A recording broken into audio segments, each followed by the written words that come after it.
All right, good morning, folks. That was the bell. Let's find our seats, please. All right. So, good morning. I hope everybody had a good weekend, but I am, for one, excited about today's lesson. All right. As you can guess, as you should know from the reading, I'm sure everybody read it, we're going to be jumping in to Beowulf today. Now, I really enjoy Beowulf, and Beowulf is considered what type of poem? Anybody? An epic poem. What types of poems are epic poem? What does it mean for it to be epic? I heard it in the back. James, say it again. Long. It's long. Yes, it is. Is it boring? It's long, but is it? No, that's right. It's exciting. There's adventures happening. The heroes usually are doing interesting and courageous things, and it deals usually with all types of magic and legend and creatures and the gods. That's generally what we find in epics. What are some examples of epics that you guys may have heard of or watched, probably more likely? Yes, Vanessa, the Epic of Gilgamesh. Yep, right there in the title. I like it. What else? Troy. Troy is actually the name of the movie, but it's based on the Iliad. Yes, Iliad. And then, of course, the follow-up to Iliad, the Odyssey. These are all examples of epics. Now, of those, though, I like Beowulf. And people ask me why I like Beowulf, and it's pretty simple. We essentially have Game of Thrones with Vikings, all right? Enough said. Game of Thrones with Vikings. That is what Beowulf is, for the most part.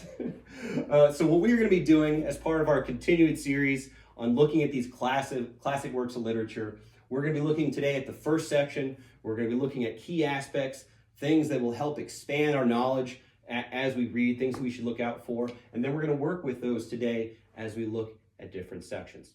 So right off the bat, let's jump into a PowerPoint presentation I have, and we'll talk about some specifics.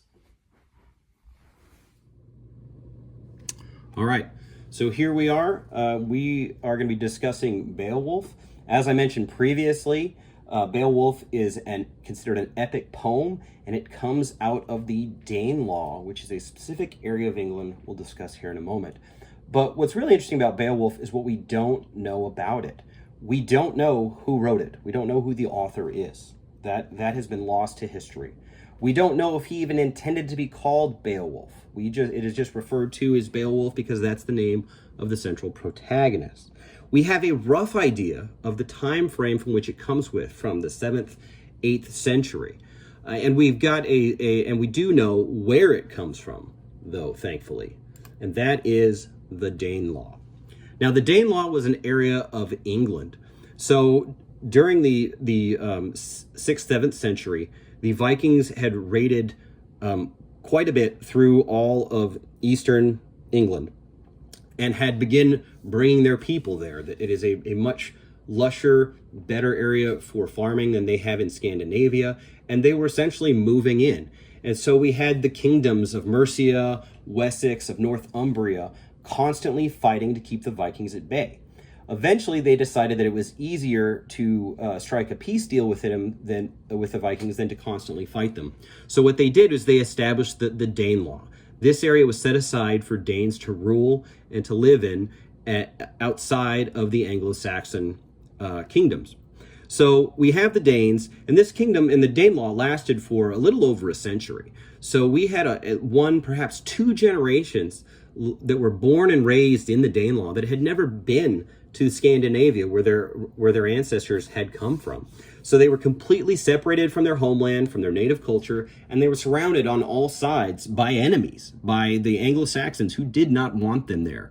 Now, we know that Beowulf came from the Danelaw because it was originally written in Old English, which is an older form of English. Only about 15 to 25% of Old English actually has transferred to New English, so it sounds quite a bit different. But there is also no reference to Beowulf anywhere in Scandinavian culture or history. There is no other written account of it, just what is found in England, in Anglo-Saxon history. So we know that it established and came from the Danelaw. Now, why would they do this? Why would they write a story that's actually set in Scandinavia? And this goes back to the reason of the epic, to show the things that are culturally important. Here we have the Danelaw in, again, the 7th, 8th century, surrounded on all sides by enemies, right?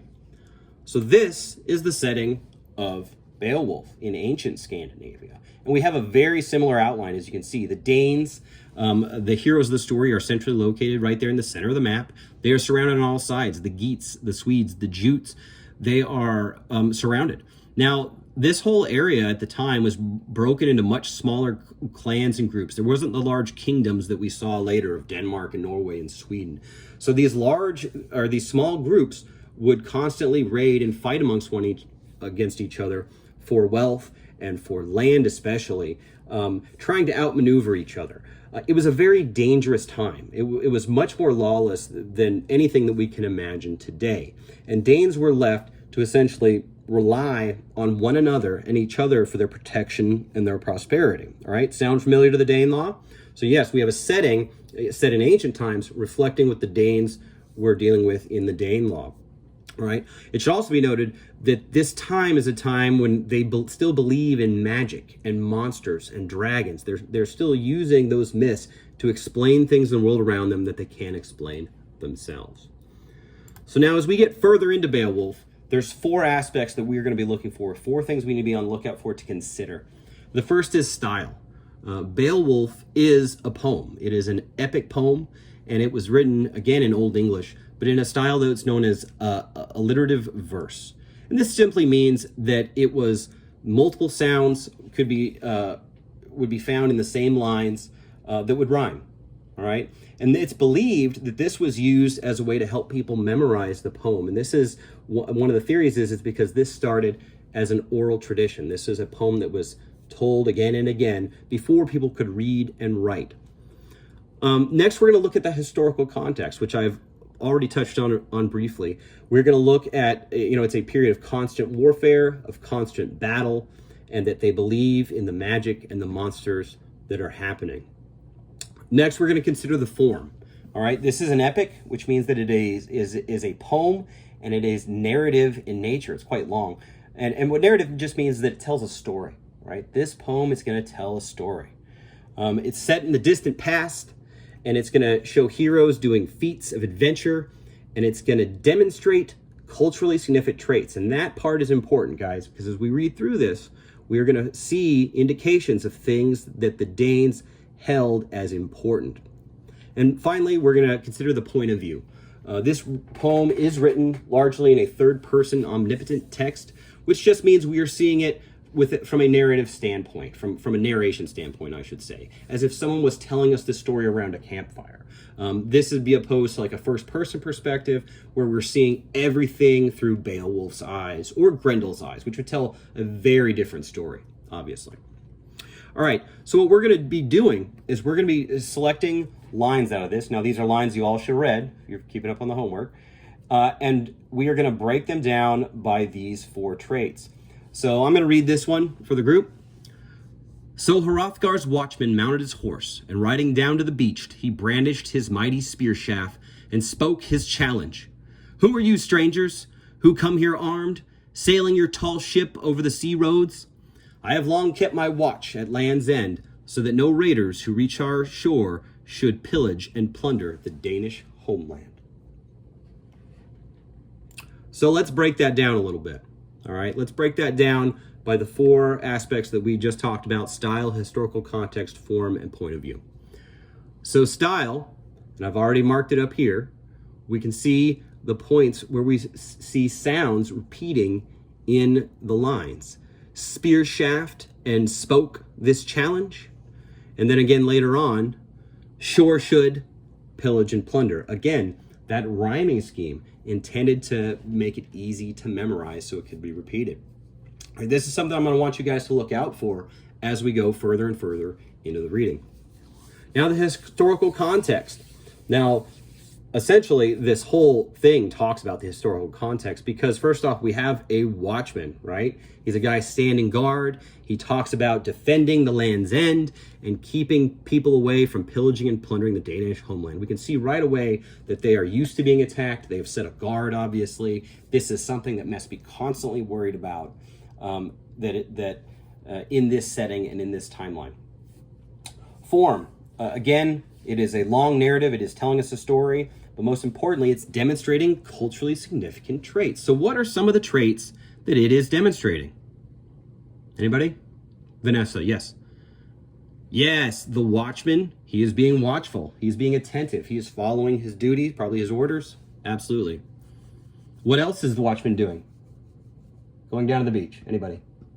Oh, I heard it in the back. Yes, he's being brave. He's going down and all by himself, he's confronting a boatload of Vikings that have just showed up on the beach. He doesn't know if they're friend or foe, right? What kind of things do you think the culture appreciates, right? Learn it. What do we know about the watchman? Not much, right? What is he carrying?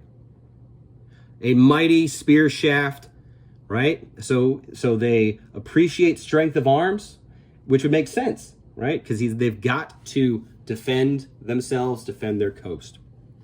All right, point of view. Not much to say on point of view in this particular example. We are seeing, again, as if it was told from a story. So we know that the spearman was watching, that he came down and he spoke. If it was told from like a first-person perspective, let's say from Beowulf, he would be coming across, he would be landing in the boat and he would see the watchman coming towards him. And if it was told in that regard, we wouldn't have near as much information, right? We wouldn't know all of those little things that we've just learned about the watchman and about the watchman's culture. All right, so this little activity that we have done here, we are now going to break into groups and do as a group. Each of the groups you guys form, let's go for groups of 4, please. You're going to select a section of the text to analyze.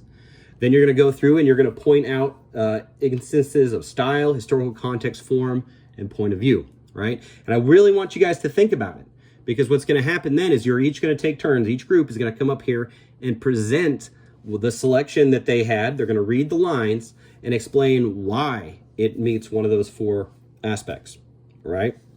And then each of the other groups is going to get to ask a question, all right? So you better be able to explain your answer because your fellow classmates are going to ask you questions on it. All right, I'm going to go back to the definitions here for our 4 aspects to just keep up on the board for you guys. And I'm going to be going around and checking in with each group, making sure you guys, if you guys have any questions, and see if I can clarify anything. All right, so let's get to it. All right, class. So as we break into our groups, just keep in mind those 4 aspects that we are looking for. Style, historical context, point of view, and form, all right? You want to find good examples of each of those. You want to write down the line numbers so the whole class can read along, and then be prepared to answer questions about it. And then be ready and be taking notes because as a group presents, you'll have to go and ask them questions themselves.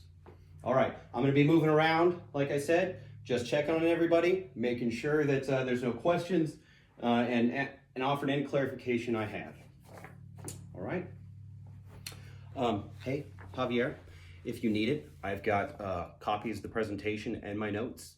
They're already translated if you think you need it. And just so you're aware, I mean, don't feel pressure. If you don't feel comfortable presenting in English, you can present in your native language or a variation thereof, a mixture is fine.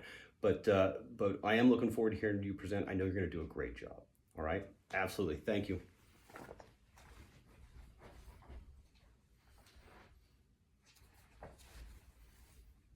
Yep. Now remember, we are looking for those culturally significant moments, the things that are important to the culture that are in the text. Yes, absolutely. Like brotherhood, like being a member of a group. Absolutely.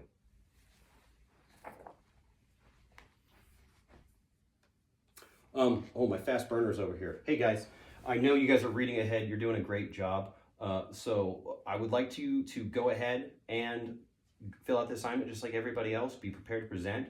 But if you guys want a challenge, how about going ahead, covering the material, and then bringing in another epic, you know, say the Epic of Gilgamesh, or maybe one of the Greek epics, and use that as just a contrast comparison. That could be really interesting. And I think you guys could handle it. That would be awesome. All right, thank you. All right, folks, we're gonna give you about 10 minutes, and then we're gonna come back together and do presentations.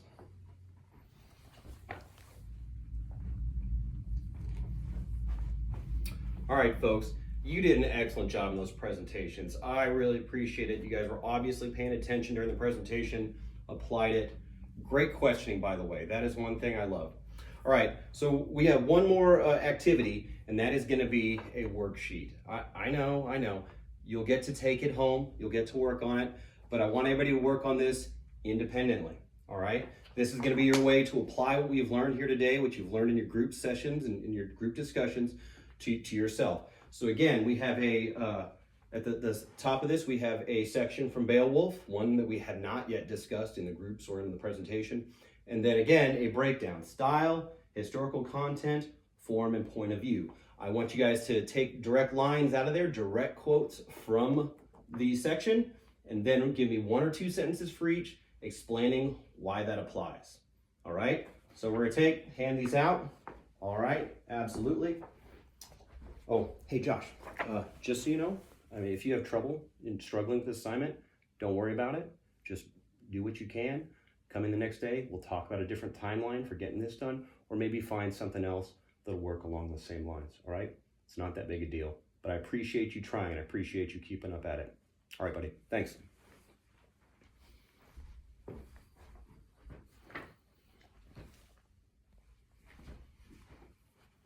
All right, folks, we just have a few minutes left before the bell, so I just want to wrap today's lesson up. Again, those key aspects of these literary classics. Today we looked at Beowulf. We're going to keep looking at that for the next few days, but as we go on, we'll be looking at other classic pieces of literature. And so these same aspects are going to apply: style, historical context, form, point of view. We will see aspects of these in everything they will read, and they're not all going to be the same. But I do have some good news for you. If you'd enjoyed certain aspects that we've dealt with today, for example, the style, you like that alliterative verse, we are going to be looking at different types of poetry later on. Probably most prominently will be Shakespeare's sonnets, right?